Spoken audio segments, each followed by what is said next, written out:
एक बिजली के खंभे पर एक कागज चिपका देखकर मैं करीब चला गया और उस पर लिखी तहरीर पढ़ने लगा।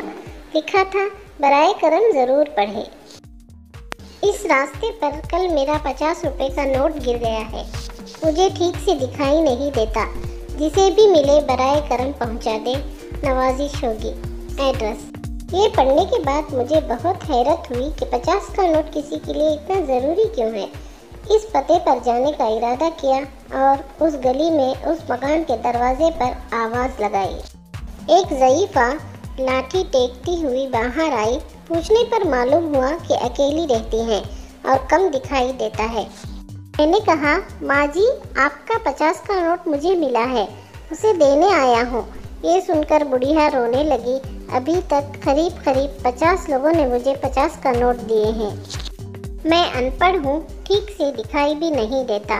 पता नहीं कौन मेरी इस हालत को देखकर मेरी मदद करने के लिए लिखकर चला गया। बहुत इसरार करने पर माई ने पैसे तो रख लिए, लेकिन एक दरख्वास्त की कि बेटा, वो मैंने नहीं लिखा, किसी ने मेरी मदद की खातिर लिख दिया है। जाते हुए उसे फाड़ कर फेंक देना बेटा। मैंने हाँ कहकर टाल तो दिया, लेकिन मेरे ज़मीर ने मुझे सोचने पर मजबूर कर दिया कि इन सभी लोगों से बुढ़िया ने वो कागज़ फाड़ने के लिए कहा होगा, मगर किसी ने नहीं फाड़ा। ज़िंदगी में हम कितने सच्चे हैं, कितने गलत, ये सिर्फ अल्लाह ही जानता है। मेरा दिल उस शख्स के बारे में सोचने पर मजबूर हो गया कि वो शख्स कितना मुखलिस होगा। इसने बुढ़िया की मदद का ये तरीक़ा तलाश किया। ज़रूरतमंदों की इमदाद के कई तरीक़े हैं।